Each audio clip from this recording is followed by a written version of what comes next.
దేవుడు మనల్ని ప్రేమించి మన పట్ల కృపను కనికరమును చూపించి ఆయన ప్రియకుమారుడు మన ప్రభు అయిన క్రీస్తు ద్వారా ఈ రకంగా మనం కలుసుకోవడానికి, ఈ రీతిగా కలుసుకోవడానికి అవకాశం చూపించినందుకు దేవునికి కృతజ్ఞతాస్తులు చెల్లిస్తున్నాను. కూడా వచ్చిన మీ అందరికీ మరోసారి వందనాలు తెలియజేస్తున్నాను. దేవుడు మానవుల్ని సృజించినప్పుడు అతి అద్భుతంగా సృజించాడు. దేవుడి మానవుని సృజించినప్పుడు రెండు భాగాలుగాను మరియు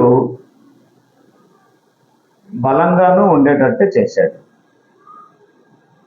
దేవుడు మానవునికి ఇచ్చినటువంటి జన్మ లేదా ఆయన సృష్టించినటువంటి ఈ నిర్మాణం రెండు భాగాలుగాను అలాగే బలంగాను ఉండేటట్లే దేవుడు సృజించాడు.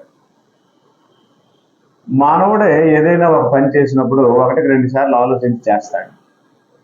అటువంటిది మనుషులమైనటువంటి మనకి దేవుడు ఈ జన్మలు ఇచ్చినప్పుడు మానవుడిని తయారు చేయాలనుకున్నప్పుడు బలమైన మనుషులుగా ఉండేటట్లే చేశాడు. రెండు భాగాలుగా చేశాడు.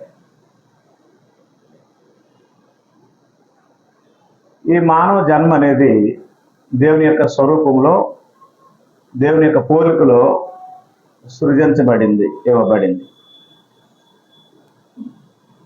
ఆయన యథార్థవంతుడై ఉండి మానవులమైన మనల్ని కూడా యథార్థవంతులుగానే సృజించాడు. కీర్తన 18:30 మనం చూస్తే దేవుడు యథార్థవంతుడు. దేవుడు ఎలాంటి వాడు? యథార్థవంతుడు. యథార్థవంతుడు అంటే నిర్మలమైన వాడు. ఏ విధమైనటువంటి కల్మషము, కపటము, పాపము ఈ విధమైనటువంటి ఏవి కూడా ఆయన దగ్గర ఉండడానికి అవకాశము లేదు. దేవుడు యథార్థవంతుడు అంటే మాట తప్పనివాడు, నమ్మదగిన వాడు, ఇంకా అన్నీ ఆయన కలిగి ఉన్నాడు. ప్రసంగి గ్రంథము 7:29 ఇలా చెప్పాడు, ఇది ఒకటి మాత్రము నేను కనుగొంటిని, ఏమనగా దేవుడు నరులను యథార్థవంతులుగా పుట్టించాడు, కానీ మనుషులు ఏం కల్పించుకున్నారట? వివిధమైన తంత్రములు కల్పించుకున్నారు. కాబట్టి దేవుడు పుట్టించిన మానవుడు యథార్థవంతుడిగానే వచ్చాడు. దేవుడు యథార్థవంతుడు కాబట్టి మానవుడికి యథార్థమైనటువంటి జన్మ ఇచ్చాడు. ఇక్కడే ఎగిరిపోతాయి. జన్మ పాప ఉంది అనే విషయం ఇక్కడే ఎగిరిపోద్ది. దేవుడు ఎలాంటి వాడు? యథార్థవంతుడు. మనుషులు ఎలా పుట్టించాడు? కాబట్టి యథార్థవంతుడు యథార్థవంతులుగానే పుట్టించాడు. కాబట్టి జన్మ పాపము ఎగిరిపోయింది, మరి లేదు. జన్మ పాపం అనే సిద్ధాంతం ప్రతి డినామినేషన్ వాళ్ళలోను జన్మ పాపం ఉందనే ఒక సిద్ధాంతం. ఈ ఒక్క వచనం చాలు, దేవుడు మనుషులు ఎలా పుట్టించాడు? యథార్థవంతులుగా పుట్టించాడు అని. మత్తయి సువార్త 18:1-2 యేసు ప్రభు శరీరధారిగా ఉన్న దినాల్లో ఆయన శిష్యులు ఆయన దగ్గరికి వచ్చి ఒక ప్రశ్న వేశారు. ఆ కాలం ఉందంటే యేసు శరీరధారిగా ఉన్న కాలంలో శిష్యులు ఆయన దగ్గరికి వచ్చి పరలోక రాజ్యంలో ఎవడు గొప్పవాడు అని అడిగారు. అప్పుడు యేసు ప్రభు వారు ఏం చెప్పారంటే ప్రాక్టికల్గా చూపించారు. ఆయన ఒక చిన్న బిడ్డను తన యొద్దకు పిలిచి ఆ చిన్న బిడ్డను వారి మధ్యలో నిలవబెట్టి ఈ విధంగా అన్నాడు, మీరు మార్పు నుండి ఎలాంటి వారు అవ్వాలి? అప్పుడు బిడ్డల పాపులు అయితే బిడ్డల వంటి వారు అవ్వాలని చెప్తాడా? కాబట్టి పెద్దవారిని ఏమన్నాడు? మార్పు నుండి బిడ్డల వంటి వారు అయితే కానీ పరలోక రాజ్యంలో అది. కాబట్టి ఇప్పుడు పరలోక రాజ్యంలో ప్రవేశించాలంటే ఎలాంటి వారై ఉండాలి? బిడ్డల లాంటి స్వభావం ఉండాలి. బిడ్డల స్వభావం ఎలాంటిది? యథార్థమైనది. మనం అబద్ధాలు నేర్పితే వాళ్ళు అబద్ధాలు ఆడుతారు, మనం మోసం నేర్పితే వాళ్ళు మోసం చేస్తారు, మనం తప్పులు చేస్తే వాళ్ళు చూసి నేర్చుకుంటారు తప్ప తప్పుడు మనుషులుగా దేవుడు మానవులు భూమి మీద పుట్టించలేదు. 127వ కీర్తన 3వ వచనం. రాజు అయిన సొలొమోను బిడ్డల గురించి మాట్లాడుతూ ఏమన్నాడు? కుమారులు యెహోవా అనుగ్రహించు స్వాస్థ్యము, గర్భఫలం ఆయన ఇచ్చు. రైట్. దేవుడిచ్చే బహుమానం ఏ బహుమానం అట? గర్భఫలము. ఈ గర్భఫలంకి పాపం ఉంటుందా? గర్భఫలంకి పాపం ఉంటే అప్పుడు వివాహం అన్ని విషయములలో ఘనం అవ్వదు. అప్పుడు వివాహం కూడా ఏమవుతుంది? పాపమే అవుతుంది.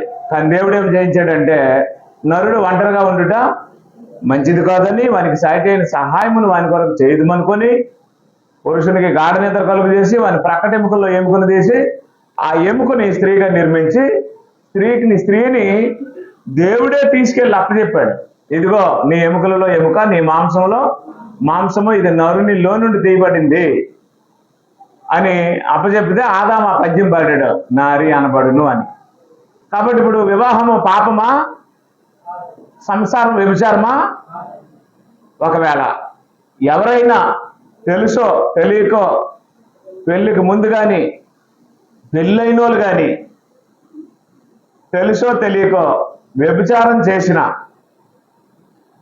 ఆ వ్యభిచారాన్ని బట్టి ఎవరైనా గర్భం ధరించిన ఆ వ్యభిచారులకు శిక్ష ఉంది. కానీ ఆ గర్భఫలం మాత్రము ఏ కపటము, ఏ కల్మషము, ఏ పాపమా గర్భఫలం ఉండదు. అవునా? ఎందుకంటే గర్భఫలము యెహోవా ఇచ్చు. అయితే వ్యభిచారం వల్ల పుట్టిన సంతానం కంటే సంసారం వల్ల పుట్టిన సంతానాన్ని బట్టి మనం ఎక్కువ ఆనందిస్తాం. ఏ రకంగా చూసినా దేవుడు యథార్థవంతుడు. ఆ యథార్థవంతుడైన దేవుడు నరులను ఎలా నిర్మించాడు? యథార్థవంతులుగా నిర్మించాడు. గర్భఫలం ఆయన ఇచ్చిన బహుమానం, పైపెచ్చు ఆయన చిన్నపిల్లలదే దేవుని రాజ్యం అన్నాడు. ఆ రకంగా దేవుడు మానవుడికి జన్మనిచ్చాడు. దేవుడు మానవునికి జన్మనిచ్చినప్పుడు మానవుడు యథార్థంగానే ఉన్నాడు. ఆదికాండము 1:26 వచనం, 2:7 వచనం మనం తరచుగా చదువుతాం. 1:26లో దేవుడు ఏం చెప్పాడు అంటే, మన స్వరూపమందు మన పోలిక చెప్పున నరులను చేయదుము అన్నాడు. అవునా? మన స్వరూపము మన పోలిక చెప్పున నరులను చేయదుము అన్నాడు. అప్పుడు ఈ 2:7 వచనంలో దేవుడని యెహోవా నేలమంటితో నరుని నిర్మించి వాని నాసికారంధ్రంలో జీవవాయుని వదగా. కాబట్టి ఈ జీవాత్మ ఎవరి స్వరూపము? దేవుని స్వరూపం. దేవుడు చెప్పాడు, మన స్వరూపమందు మన పోలిక చెప్పున నరులను చేయదు అన్నాడు. కాబట్టి జీవాత్మగా సృష్టించబడిన నరుడు దేవుని పోలిక, దేవుని యొక్క స్వరూపం. దేవుని స్వరూపంలో ఎక్కడైనా పాపం ఉంటుందా? ఉంటుందా? చెప్పండి. దేవుని స్వరూపం ఎలాంటిది? ప్రకటన 6:10లో వారు అంటున్నారు, నాథా సత్యస్వరూపి పరిశుద్ధుడా, ఎందాక తీర్పు తీర్చకయు మా రక్తము నిమిత్తమును భూనివాసులకు ప్రతిదండన చేయకయు. రైట్. ఆయన స్వరూపం ఎలాంటిది? సత్యమే. అబద్ధానికి ఆయన దగ్గర చోట్లేదు.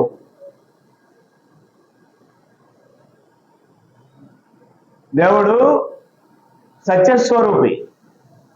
అట్టి సత్యస్వరూపి అయిన దేవుడు, యథార్థవంతుడైన దేవుడు మానవునికి జన్మనిచ్చినప్పుడు ఆయన స్వరూపములో, ఆయన పోలికలో మానవుని యొక్క దేహములో ఆత్మను ఊదాడు. వాని నాసికారంధ్రంలో జీవవాయుని వదగా నరుడు జీవాత్మ అయ్యాడు. ఆ రకంగా దేవుడు మానవుడిని 2 భాగాలుగాను బలమైన వ్యక్తిగాను చేశాడు. ఎలాంటి గాలి వీచినా పడిపోకుండా, ఎలాంటి శోధన వచ్చినా పడిపోకుండా, ఎలాంటి సమస్యలు వచ్చినా పడిపోకుండా ఉండే మనిషిని దేవుడు చేశాడు. చేశాడా లేదా? అయితే ఆదాము మోసపరచబడలేదు, ఆదాము పడిపోలేదు. కానీ ఎవరు పడిపోయారు? అవ్వ మోసపరచబడి అపరాధంలో పడింది అని రాసింది తిమోతికి రాసిన మొదటి పత్రిక 2వ అధ్యాయము 13వ వచనం మనం చూసినట్లయితే మొదట ఆదాము తర్వాత హవ్వయు నిర్మింపబడిన కారా? మరియు ఆదాము మోసపరచబడలేదు గాని ఎవరు మోసపరచబడ్డారట? స్త్రీ మోసపరచబడి అపరాధంలో పడింది. మోసం ఎవరు మోసపోయారు? పురుషుడు మోసపోయాడా? స్త్రీ మోసపోయిందా? స్త్రీ మోసపోయి అందులో పడింది, అపరాధంలో పడింది. అవునా? స్త్రీ మోసపోయి అపరాధంలో పడడమే కాకుండా అది మొదటి తప్పు అయితే, రెండో తప్పు ఏంటంటే నేను మోసపోయి అపరాధంలో పడ్డాను కాబట్టి నువ్వైనా క్షేమంగా ఉండు అని తన భర్త క్షేమాన్ని కోరుకోకుండా తన భర్తను కూడా ఏం చేసింది? అపరాధంలో దించింది. దించలేదా? అప్పుడు దేవుడు వచ్చాడు. ఆదామా ఎక్కడున్నావని అడిగాడు. చెట్టు చాటున ఉన్నానండి అన్నాడు. చెట్టు చాటున ఎందుకు ఉన్నావు అన్నాడు. దిగంబరనండి అన్నాడు. నువ్వు దిగంబరవని నీకు ఎవడు తెలిపాడు? నేను వద్దన్న వృక్షఫలంగా తిన్నావా అన్నాడు. ఈ స్త్రీయే నాకు ఇచ్చిందంట అన్నాడు. అవునా? ఆ తర్వాత దేవుడు మళ్ళీ స్త్రీని అడిగాడు. అప్పుడు 17వ వచనంలో ఆదికాండం 3వ అధ్యాయం 17వ వచనంలో దేవుడు ఏమన్నాడు? ఆయన ఆదాముతో, అక్కడ అది సంగతి అన్నమాట. ఎవరి మాట వినకూడదు? పురుషుడు ఎవరి మాట వినకూడదు? భార్య మాట వినకూడదు. కానీ భార్యే ఎవరి మాట వినాలి? భర్త మాట వినాలి. ఎన్ని సంవత్సరాలు భర్త మాట విని పళ్ళు తినకంట ఉందో నాకు తెలియదు, కానీ తినవలసిన టైం వచ్చినప్పుడు భర్త మాట వినకుండా ఎవరి మాట విన్నది? సాతాను మాట విన్నది. అవునా? కాబట్టి ఇప్పుడు ఏం జరిగింది? ఆమె అపరాధం చేసింది. ఆమె అపరాధం చేయడం ఒక వ్యక్తి అయితే, రెండోది తన భర్త కూడా అపరాధంలో పడినట్టు చేసింది. తాను మునిగిపోయి తన భర్తను కూడా ఏం చేసింది? ముంచేసింది. దీన్ని యోబు ఏం రాశాడంటే కుటుంబ తిరస్కారం జరిగింది అక్కడ అన్నాడు.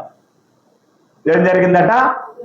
కుటుంబ తిరస్కారం జరిగితే, అంటే ఆవిడ తిరస్కరిస్తే ఆ తిరస్కారానికి భయపడ్డాడు కానీ దేవుడికి భయపడలేదట. అంటే దేవుడు సృష్టించిన మానవుడు సాతాను డైరెక్ట్గా తన దగ్గరికి వచ్చినా తప్పు చేయనప్పుడు సాతాను ప్రేరేపించిన స్త్రీ వస్తే తప్పు చేశాడు. దేవుడు సృష్టించిన మానవుడు దేవుని స్వరూపంలో దేవుని పోలికలో సృష్టించబడిన ఈ మనిషి సాతాను డైరెక్ట్గా ఆయన దగ్గరికి వస్తే తప్పు చేయలేదు, కానీ ఆయనకి సాటి అయిన సహాయంగా ఉండే తన భార్య వచ్చి తినమంటే ఏం చేశాడు?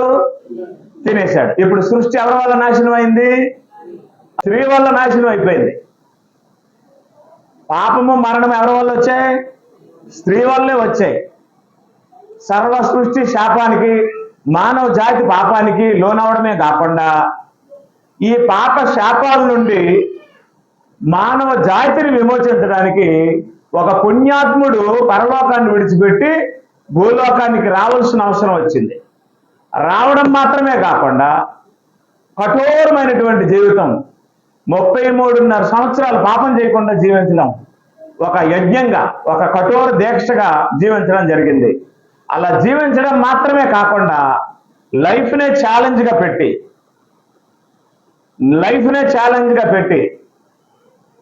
శరీరధారిగా ఉన్న దినంలో వ్యక్తిగతంగా శరీరంతో పాపం చేయలేదు.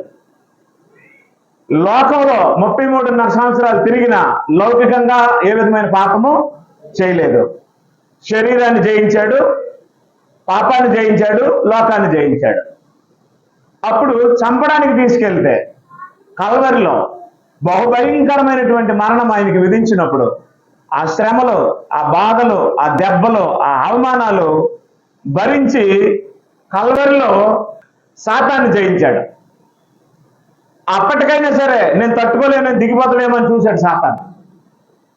ఈ బాధలు, ఈ కష్టాలు, ఈ కొరడా దెబ్బలు, ఈ నెత్తి మీద ముళ్ళు కిరీటము, ఈ హింసలు, ఈ ముఖం మీద ఉమ్మేయడము, ఈ అవమానాలన్నీ ఇవి తట్టుకోలేక కరెక్ట్ గా చచ్చిపోయే టైం కిందకి దిగిపోతాడు.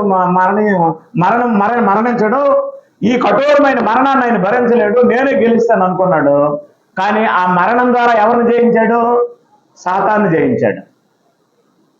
సాతాన్ని జయించిన తర్వాత తనువు చాలించి ఆత్మను దేవుడికి అప్పచెప్పి, తన తండ్రికి అప్పచెప్పి, మ్రాను మీద శవం అయిపోయాడు, చనిపోయాడు.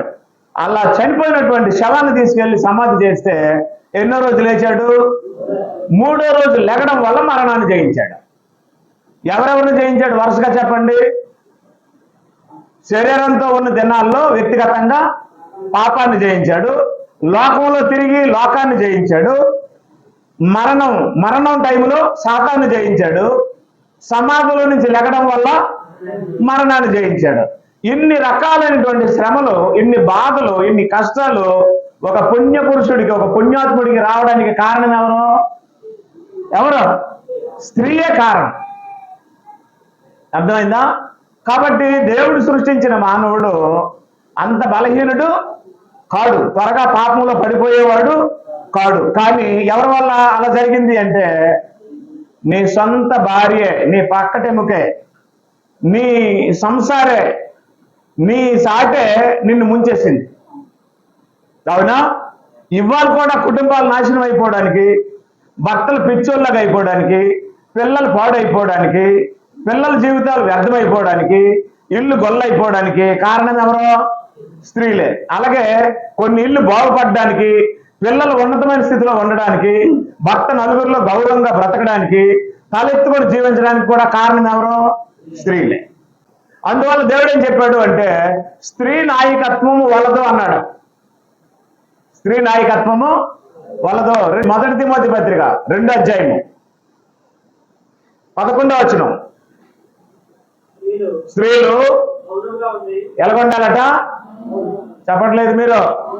స్త్రీలు మౌనముగా ఉండి సంపూర్ణ విధేయతతో నేర్చుకోవాలి. ఎవరు చెప్పారు? స్త్రీ మౌనముగా ఉండవలసినదే గాని, అంటే బోధించడానికి కానీ, యజమాని మీద అధికారం చెలాయించడానికి కానీ వారికి ఏమి లేదట. సెలవు ఇయ్యను అని దేవుడు అంటే సెలవు ఇచ్చాడని వీళ్ళు అంటున్నారు. ఏం చేయకూడదట? స్త్రీ బోధించకూడదు, పురుషుని మీద అధికారము చేయకూడదు, వాళ్ళకి సెలవు లేదనేసాడు దేవుడు. 2 కొరింథీ 11:9. స్త్రీ ఎవరి కొరకు? అగ్గట్టడాక పురుషుడిని భ్రష్టత్వంలోనికి, పాపంలోనికి లాగడానిక కాదు. కానీ అలాగే జరిగింది. స్త్రీ పురుషుని కొరకే కానీ పురుషుడు ఎవరి కొరకు సృష్టించబడలేదు? స్త్రీ కొరకు సృష్టించబడలేదు. ఇందువలన దేవదూతలను బట్టి అధికార సూచన, రైట్, స్త్రీకి ఎక్కడ ఉండాలట? స్థలం మీద ఉండవలను.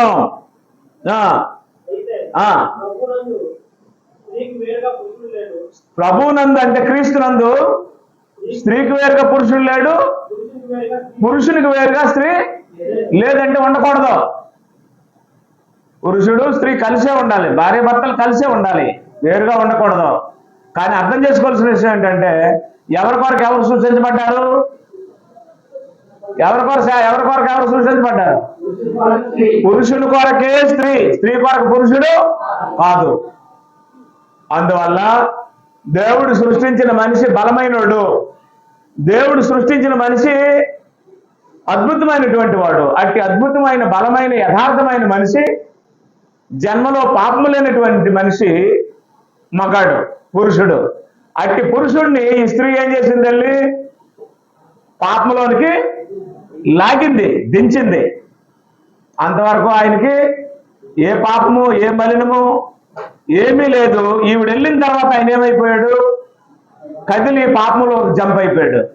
అప్పుడు దేవుడు వచ్చి అన్నాడు, నీ భార్య మాట విన్నావు అన్నాడు. అంటే పురుషుడు ఎవరి మాట వినకూడదు? భార్య మాట వినకూడదు. ఎవరి మాట వినాలి?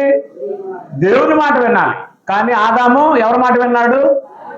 భార్య మాట విన్నాడు. ఏ విషయంలో? భార్య మాట వినకూడదు అంటే భార్యలు మంచి సలహాలు ఇస్తారు, అప్పుడు వినకూడదని దీని అర్థం కాదు. శోధన టైంలో కానీ చెడిపోయే టైంలో కానీ ఎవరి మాట వినకూడదు? భార్య మాట వినకూడదు. కానీ ఆదాము భార్య మాటే విన్నాడు, వినేమయ్యాడు? సర్వనాశనం అయిపోయాడు. కాబట్టి దేవుడు సృజించిన నరుడు, దేవుడిచ్చినటువంటి జన్మ చాలా శ్రేష్టమైనది, మంచిది. జన్మలో పాపము లేదు. దేవుడు నరులను ఎలా సృష్టించాడు? యథార్థవంతులుగా సృష్టించాడు. అది మీరు గుర్తుంచుకోండి.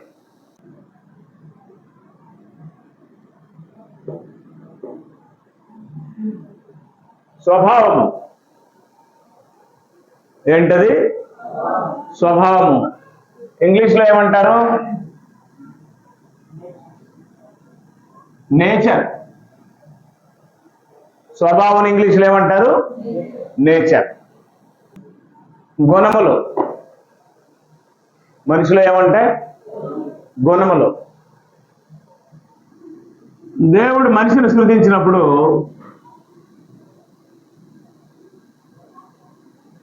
ఈ శరీరంతో సృష్టించాడు.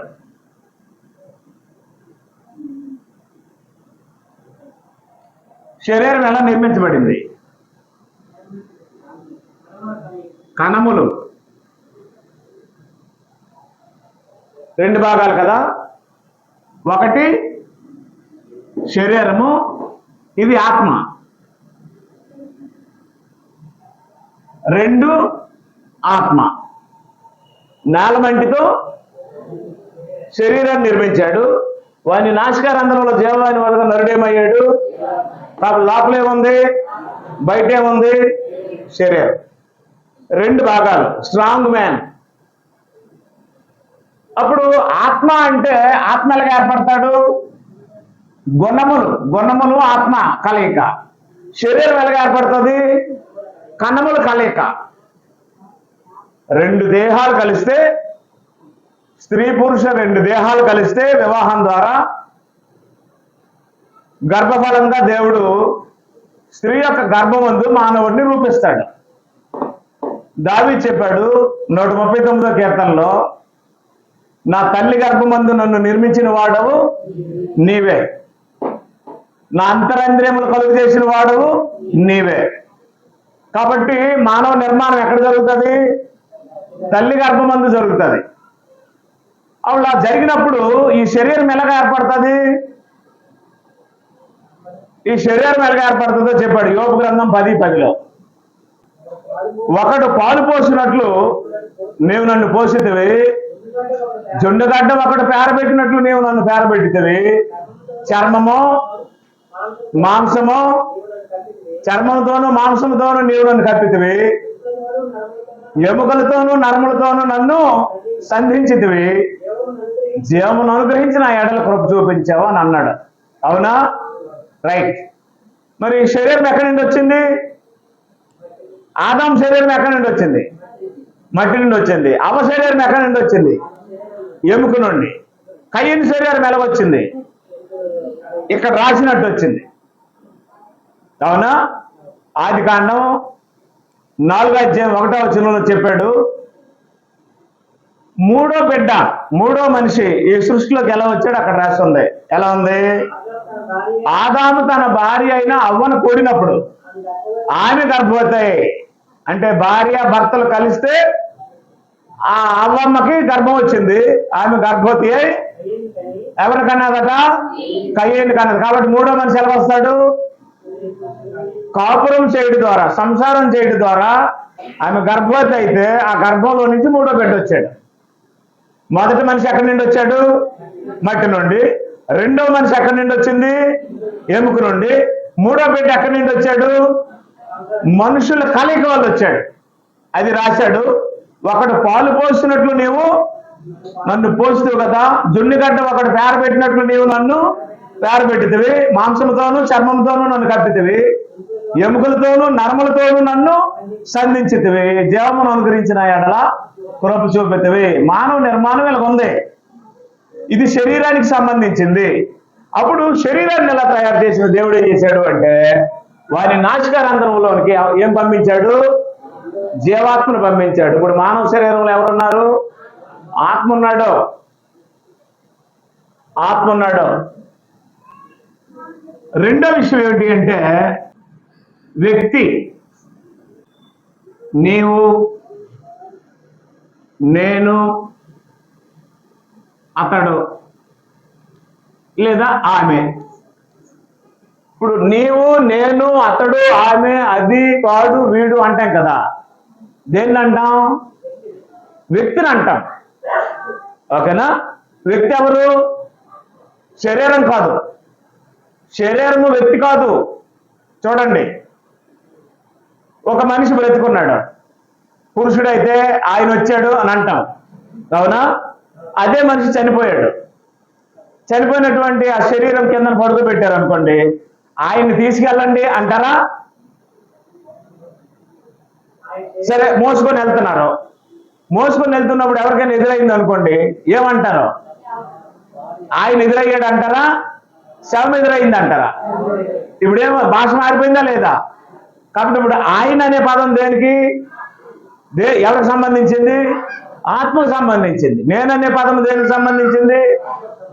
ఇతడు, ఈమె, ఆమె అనే ఈ పదాలు వ్యక్తికి సంబంధించినవి. ఇప్పుడు ఆ వ్యక్తి అందులో ఉన్నాడు, శరీరంలో ఉన్నాడు.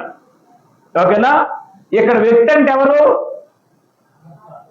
ఇక్కడ వ్యక్తి అంటే ఎవరు? ఆత్మ. ఇప్పుడు ఆత్మ లేదనుకోండి, శవము ఏమంటారు? వ్యక్తి అంటారు. ఏమంటారు? శవం, డెడ్ బాడీ అంటారు. ఆత్మ అంటే ఏమంటారు? ఆ వ్యక్తి వచ్చాడని అంటారు. ఇక్కడ వ్యక్తి అనేది శరీరానికి సంబంధించింది కాదు. యెహెజ్కేలు గ్రంథం 3:19 అయితే నీవు దుర్మార్గుని హెచ్చరిక చేయగా ఆ దుర్మార్గుడు తన దుర్మార్గత నుండి, దుష్క్రియల నుండి మరలకపోతే ఆడు తన పాపాన్ని బట్టి మరణం అవుతాడు. నీవు అని రాశాడా లేదా? బ్రాకెట్లో ఏమని ఉంది అంటే నువ్వంటే ఎవరు? చెప్పట్లేదు. నువ్వెవరు? ఎందులోనున్నావు? అంతే. 21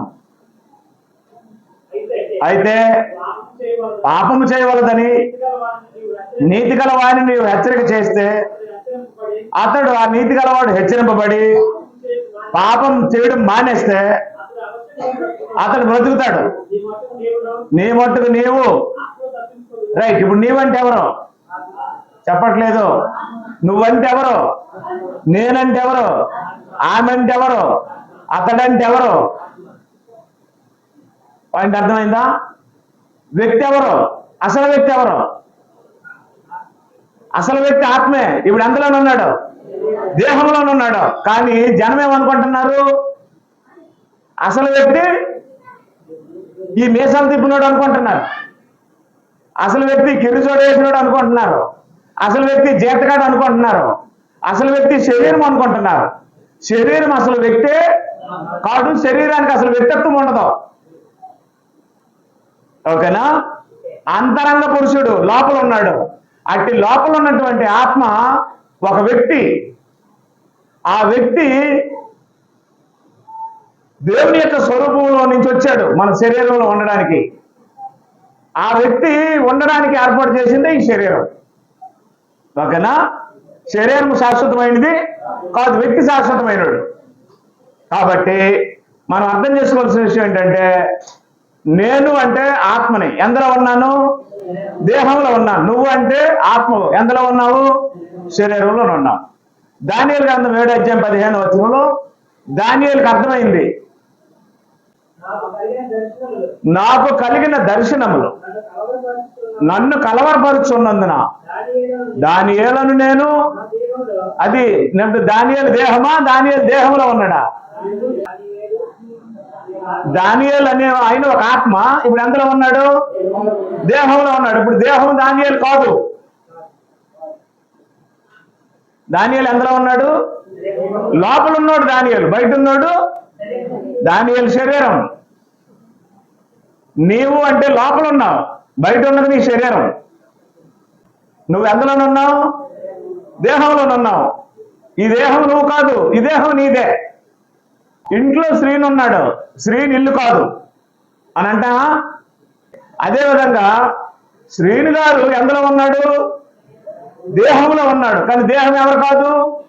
శ్రీని గారు కాదు. ఇది 100కి 99.9% ప్రజలకు అర్థం అవ్వలేదు. అందుకే ఏం తిందామా, ఏం త్రాగుదామా, ఏం ధరించుకుందామా, ఏం సంపాదిద్దామా అని శరీర సంబంధమైన వాటి మీద మనసు ఉంచుతున్నారు ప్రజలు. దేవుడేమో మనిషిని 2 భాగాలుగా సృజించాడు, దేహము ఆత్మ. దేహము ఆత్మ. ఇందాక నేను మీకు ప్రశ్న అడిగాను కదా, పురుషుని కొరకు స్త్రీయా, స్త్రీ కొరకు పురుషుడా అని మనం చూస్తే ఎవరెవరి కోసం అని బైబిల్ చెప్పింది? పురుషుని కొరకే స్త్రీ గాని స్త్రీ కొరకు పురుషుడు కాదనేది స్పష్టమైంది. ఇప్పుడు చెప్పండి, దేహము కొరకు ఆత్మ, ఆత్మ కొరకు దేహమా? ఆత్మ కొరకే దేహము గాని దేహము కొరకు ఆత్మ కాదు. ఎందుకు? శాశ్వతమైంది ఏది? ఆత్మే. యోహాను సువార్త 6:63లో చెప్పాడు, ఆత్మయే జీవింపజేయుచున్నది, శరీరం కేవలము నిష్ప్రయోజనం. మళ్ళీ ఏమన్నాడంటే, నువ్వు మొన్నే దొరక తిరిగి ఏమైపోతావు అన్నాడు. అది శరీరానికి సంబంధించిన మాట. కాబట్టి వారి నాసికారంధ్రంలో జీవవాయుని వదగా నరుడేమయ్యాడు. ఈ జీవాత్మ ఒక్కసారి దేహంలోకి వచ్చిన తర్వాత మరి చచ్చిపోడు. ఒక్కసారి నీ దేహంలోనికి ఆత్మ వస్తే నువ్వు మనిషి అవుతావు. మగ మనిషివో ఆడ మనిషివో అవుతావు. అవునా? ఓసారి నీ దేహంలోకి ఆత్మ వచ్చేసిన తర్వాత ఇక నీ ప్రమేయం మరలేదు, నీకు చావు లేదు. అదేంటిది అందరూ చచ్చిపోతున్నారు కదా అని అంటున్నారేమో. అందరూ చచ్చిపోలేదు, శరీరాలు వదిలేస్తున్నారు అంతే. ఆదాం చనిపోయాడా? ఉన్నాడా? చనిపోయాడా? లాజరు చనిపోయాడా? ఉన్నాడా? ధనవంతుడు చనిపోయాడా? ఉన్నాడా? ఇప్పుడు లాజరు అంటే ఎవరు? ఆత్మ. ఆదాం అంటే ఎవరు? ఆత్మ. మరి వాళ్ళు ఇప్పుడు లేరు కదా,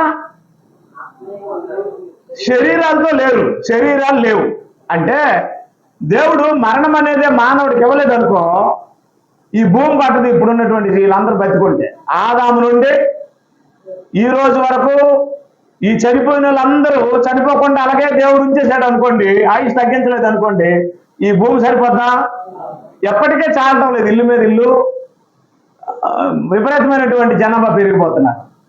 కాబట్టి దేవుడు ఏం చేశాడంటే 930 సంవత్సరాలు, 969 సంవత్సరాలు, తర్వాత 700 సంవత్సరాలు, 600 సంవత్సరాలు, ఆ తర్వాత 100 సంవత్సరాలు, 120 సంవత్సరాలు, ఆ తర్వాత ఇప్పుడు ఎప్పుడో తెలియదు. నువ్వు అంటే ఆత్మ. శరీరం వ్యక్తి కాదు, శరీరానికి వ్యక్తిత్వం ఉండదు. అది కేవలము ఆత్మ కోసం మాత్రమే సృజించబడింది ఈ శరీరం. ఓకేనా? ఈ శరీరం లేకపోతే ఆత్మని ఎందులో పెడతాడు దేవుడు? కాబట్టి అత్యంత జ్ఞాన సంపూర్ణుడైనటువంటి దేవుడు ఏం చేశాడు అంటే, ఆయన స్వరూపమైనటువంటి ఆత్మని ఎందులో పెట్టాలనుకున్నాడు? ఈ శరీరంలో పెట్టాలని మట్టితో ఈ శరీరాన్ని చేశాడు. ఇది మొన్నే మనకు తిరిగి మళ్ళీ ఎక్కడికి వెళ్ళిపోద్ది? మట్టిలోకి వెళ్ళి. ఇది మీకు అర్థమైంది కదా? గుణముల కలయికే ఆత్మ. ఇప్పుడు ఆత్మ అంటే ఎవరు? నేను. ఆత్మ అంటే ఎవరు? ఒక వ్యక్తి, శరీరం కాదు. శరీరం కేవలము ఒక గుడారం లాంటిది, ఒక వస్త్రం లాంటిది ఆత్మ కోసం. ఆ రకంగా దేవుడు మానవుడికి జన్మనిచ్చాడు. అప్పుడు మూడో విషయం ఏంటి అంటే, వ్యక్తిత్వము అంటే క్యారెక్టర్.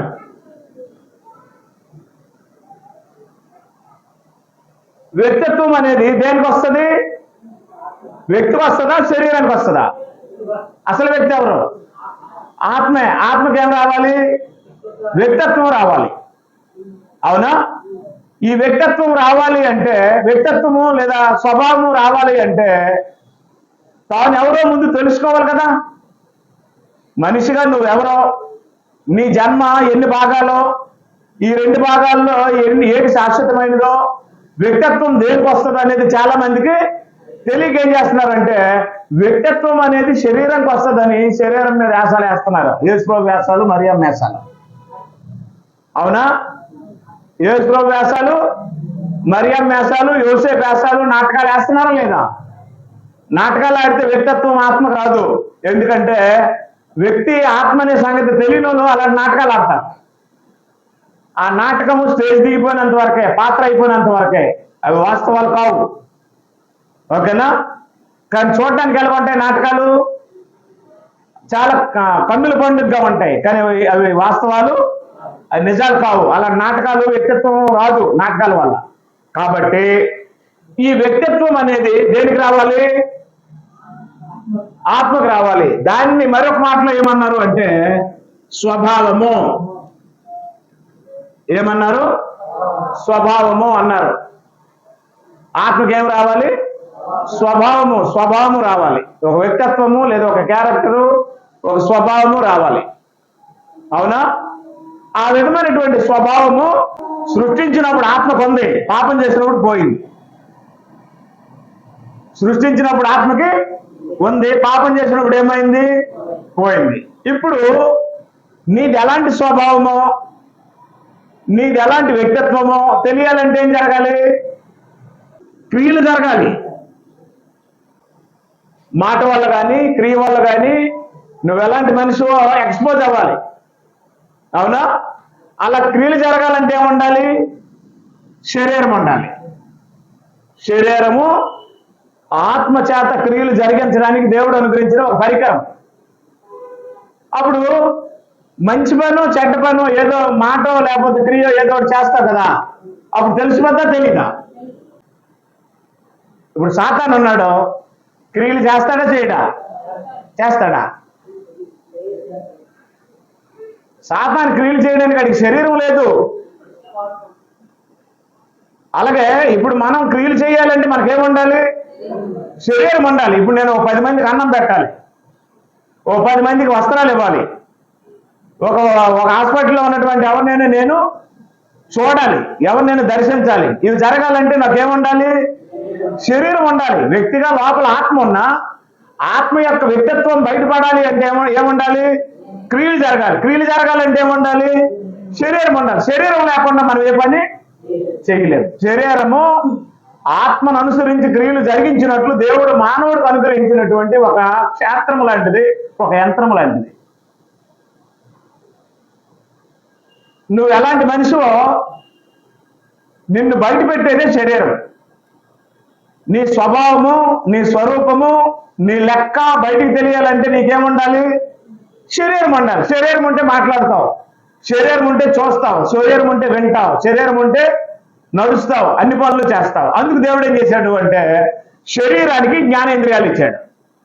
1 కళ్ళు, 2 ముక్కు, 3 చెవులు, 4 నాలుక, 5 చర్మం. అవునా? ఈ జ్ఞానేంద్రియాలు పనిచేస్తాయి. ఈ జ్ఞానేంద్రియాలు పనిచేసినప్పుడు తెలిసిపోతుంది నువ్వు ఎలాంటి మనిషివో. నీ కళ్ళు చెప్తాయి నువ్వు ఎలాంటి మనిషివో. చాలా మంది ఏమంటారు తెలుసా? ఆడి కళ్ళే మంచి కళ్ళు కాదమ్మా అంటారా లేదా? కొంతమంది మాట్లాడతారు, మాట్లాడినప్పుడు తెలిసిపోద్దా తెలీదా? తెలిసిపోద్ది. అప్పుడు ఏమంటారంటే అన్నమంతా పట్టి చూడక్కర్లేదు, ఆ మాటల్లోనే తెలిసిపోయింది వాడు ఎలాంటివాడు అంటారా లేదా? కొంతమంది వింటారు. అవునా? ఏం వింటారు? వాళ్ళకి నచ్చినవి మాట్లాడాలని ఎదురు చూస్తారు, అవి వినడానికి ప్రయత్నిస్తారు. ఆ వినికిడిని బట్టి తెలిసిపోద్ది వీళ్ళు ఎలాంటి మనుషులు అనేది.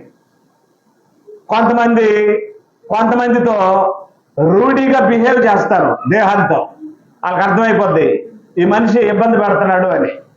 కాబట్టి జ్ఞానేంద్రియాలని దేవుడు ఈ దేహానికి ఇవ్వడం వల్ల ఏం జరిగింది అంటే నువ్వు ఎలాంటి వ్యక్తివో, లోపల నువ్వు ఎలాగొన్నావో బయటికి నువ్వు వాళ్ళకి తెలిసిపోతావు. ఈ జ్ఞానేంద్రియాల వల్ల మనిషి బయటపడతాడు. చూపుల వల్ల, మాటల వల్ల, ప్రవర్తన వల్ల, వినికిడి వల్ల ఒక వ్యక్తి తను ఎలాంటి వ్యక్తిత్వం కలిగి ఉందో, ఎలాంటి వ్యక్తిత్వం కలిగి ఉన్నాడు అనేది ఎదుటి వారికి తెలిసిపోద్ది. అప్పుడు ఒక ముద్ర పడిపోద్ది, ఈ మనిషి ఎలాంటి మనిషి, ఈ మనిషి ఎలాంటి మనిషి అని ముద్ర వేసేసి ఆ మనిషిని చూసినప్పుడల్లా ఆ బుద్ధితోనే చూస్తాడు. ఇప్పుడు ప్రసాద్ అనే ఒక వ్యక్తి ఎందులో ఉన్నాడు? ఇప్పుడు ఆ ప్రసాద్ అనే వ్యక్తి ఎలాంటి వాడు తెలియాలంటే ఏం జరగాలి? క్రియలు జరగాలంటే ఏముండాలి? శరీరం ఉన్నప్పుడు క్రియలు జరుగుతాయి కదా, అప్పుడు ఎక్స్పోజ్ అయిపోతాడు బయటికి. అవునా? అప్పుడు తెలిసిపోతా తెలీదా? ఈ మనిషి చూపులు ఎలాంటి, ఈ మనిషి మాటలు ఎలాంటి, ఈ మనిషి ఎలాంటివి ఇష్టపడతాడు, ఎలాంటి వింటాడు, ఎలా చేస్తాడని తెలిసిపోతా లేదా? ఎవరు తెలిసిపోతారు? అంతరంగ పురుషుడు ఎలాంటి తెలిసిపోతాడు. ఎవరి ద్వారా తెలుస్తాడు? ఎవరో చెప్పక్కర్లా, నీ క్రియలే నువ్వు ఎలాంటి వ్యక్తివి అని చెప్పేస్తాయి. అలా చెప్పడానికి, అలా బయటపడడానికి మానవుడికి దేవుడిచ్చిందే ఈ శరీరం. ఒక వ్యక్తి యొక్క మాటలు, ఒక వ్యక్తి యొక్క చూపులు, ఒక వ్యక్తి యొక్క వినికిడి, ఒక వ్యక్తి యొక్క టేస్ట్ ఎలా ఉంటుంది అనేది ఆయన క్రియలు చెప్తాయి. వ్యక్తి మాత్రం ఎందులో ఉంటాడు? లోపల ఉంటాడు. ఆయన క్రియలు ఆయన శరీరం ద్వారా బయటికి తెలిసిపోతుంటాయి. ఇప్పుడు చెప్పండి, క్రియలు జరగాలంటే ఏముండాలి? శరీరం ఉండాలి. దేవుడు శరీరం ఇచ్చాడు. ఆ క్రియల ద్వారా నువ్వు ఎలాంటి వ్యక్తివో, నీ వ్యక్తిత్వం ఎలాంటిదో, నీ స్వభావం ఎలాంటిదో బయటపడుతుంది. ఓకేనా? రైట్. అప్పుడు దేవుడు ఏం చేశాడు అంటే, క్రియలు చేస్తావు కదా, దేనితో చేస్తారు క్రియలు? శరీరంతో. 2 కొరింథీ పత్రిక 5వ అధ్యాయము 9వ వచనం. కావున దేహమందులను దేహమును విడిచినను ఆయనకి ఇష్టమై ఉండవాలని మిగిలి అపేక్షించున్నాను. ఎందుకంటే తాను జరిగించిన క్రియలు చెప్పున అవి మంచివైనా సరే చెడ్డవైనా సరే దేహముతో జరిగించిన వాటి ఫలమును, అంటే ప్రతివాడికి దేహం ఉందా లేదా? చెప్పండి. ప్రతివాడు అంటే అప్పుడు తండ్రి చేసిన పిల్లలకు వస్తాయా? పిల్లలు చేసిన తల్లికి వస్తాయా? తల్లి చేసిన భర్తకు వెళ్తాయా? భర్త చేసిన భార్యకి వస్తాయా? ఎవరు చేసిన వారికే ఉంటాయా? చెప్పండి. కాబట్టి ఎవరికి దేహము, ఎవరి దేహం వాళ్ళదే కదా. నేను చేసే క్రియలు నావే, నా కొడుకులకి వెళ్ళవు. నా బిడ్డలు చేసే క్రియలు వాళ్ళవే, నాకు రావు. నా భార్య చేసే క్రియలు తనవే, నాకు రావు. నా క్రియలు నావే, తనకు వెళ్ళవు. ఎందుకంటే ఎవరికి ఇవ్వాల్సిన శరీరాన్ని దేవుడు వాళ్ళకి ఇచ్చేసాడు. ఇవి డబ్బులు కాదు కదా వాటాలు వేసుకొని పంచుకోవడానికి, మాంసం కాదు కదా మూటలు కట్టుకొని మా వాటాలు వేసుకొని ఉడకబెట్టుకొని తినడానికి. అవునా? ఇది శరీరం. ఇచ్చాడా లేదా? ఎవరెవరికి ఇచ్చాడు? అందరికీ ఇచ్చాడు. ఎవరి శరీరము వారిదే. కాబట్టి ఏం చేశాడు? దేహముతో జరిగించిన వాటి ఫలమును ప్రతివాడు పొందినట్లు మనమందరము క్రీస్తు న్యాయపీఠం మీదట. రైట్. ఇప్పుడు ఏం జరిగింది అంటే, ఈ క్రియల ద్వారా ఏమొచ్చిందంటే తీర్పు వచ్చింది. ఏమొచ్చింది? తీర్పు వచ్చింది. మానవుడు ఆదిలో ఒక తప్పు చేశాడు. ఏంటంటే మంచి చెడ్డల వృక్షఫలం తిన్నాడా? తినలేదా? దేవుడు చెప్పాడు, నీవు వాటిని తినదనమున నిశ్చయముగా చచ్చేది అన్నాడు. అప్పుడు తిన్నాడా తినలేదా? చెప్పండి. తింటే ఏమొచ్చింది? ఆయనకి మంచి చెడ్డల జ్ఞానం వచ్చింది. వచ్చిందా? ఈ మంచి చెడ్డల జ్ఞానంతో ఏం పని చేస్తాడు? మంచి అయినా చేస్తాడు, చెడ్డైనా చేస్తాడు. ఇప్పుడు మీకు ఒక ప్రశ్న, మన క్రియలను బట్టి తీర్పు వచ్చింది కదా, వచ్చిందా రాలేదా? అయితే పాయింట్ ఏంటంటే, తీర్పు జరిగిపోయిందా? తీర్పు జరుగుతుందా? తీర్పు రేపు యేసుప్రభు వచ్చినప్పుడు జరుగుతుందా? యేసుప్రభు వచ్చినప్పుడు తీర్పు జరగదు. సెటిల్మెంట్ చేసి బహుమానాలు ఇచ్చేస్తుందా? ఇప్పుడు జరుగుతుంది.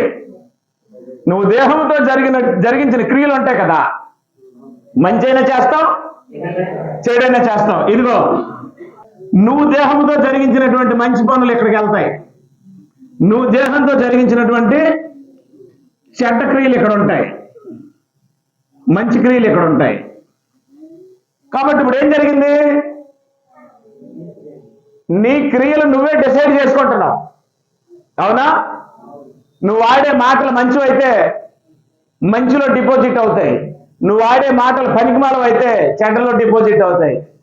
అలా జ్ఞానేంద్రియాలతో నువ్వు చేసే ఏ పని అయినా సరే, దేహంతో నువ్వు చేసే ఏ పని అయినా సరే ఏం జరుగుతుంది? మంచులోకైనా వెళ్తుంది, చెడ్డలోకైనా వెళ్తుంది. ఇప్పుడు 10 మందికి అన్నం పెట్టావు, మంచిగా చెడ్డ? చెప్పండి. మంచులోకి వెళ్తుంది. 10 మంది దగ్గరికి వెళ్ళి చాటీలు చెప్పావు, ఎంతలోకి వెళ్తుంది? చెడ్డలోకి వెళ్తుంది. 10 మందికి వస్త్రాలు తీసావు, ఎక్కడికి వెళ్తుంది? మంచులోకి వెళ్తుంది. 10 మంది దగ్గరికి వెళ్ళి పనికిమాల మాట్లాడావు, ఎక్కడికి వెళ్తుంది? చెడ్డలోకి వెళ్తుంది. ఇప్పుడు ఏం జరుగుతుంది నీకు? చెప్పండి, నీకు తీర్పు జరుగుతుంది. యేసు ప్రభు తీరుస్తున్నాడా, నువ్వే తీర్చుకుంటున్నావా? నువ్వే నీ దేహంతో జరిగిన పనుల వల్ల మంచో చెడ్డో నువ్వే చేసుకుంటున్నావు. ఆ చేసుకుని ఇక్కడ డిపాజిట్ అవుతాయి.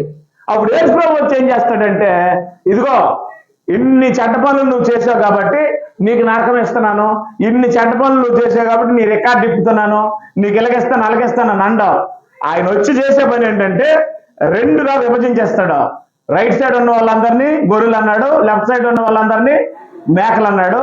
ఆయన ఒకటే డైలాగ్ చెప్తాడు, నిత్యత్వంలోకి మీరు వెళ్ళిపోండి అని గొర్రెలు అంటాడు, నిత్య నరకంలోకి వెళ్ళిపోండి అని వీళ్ళు అంటాడు.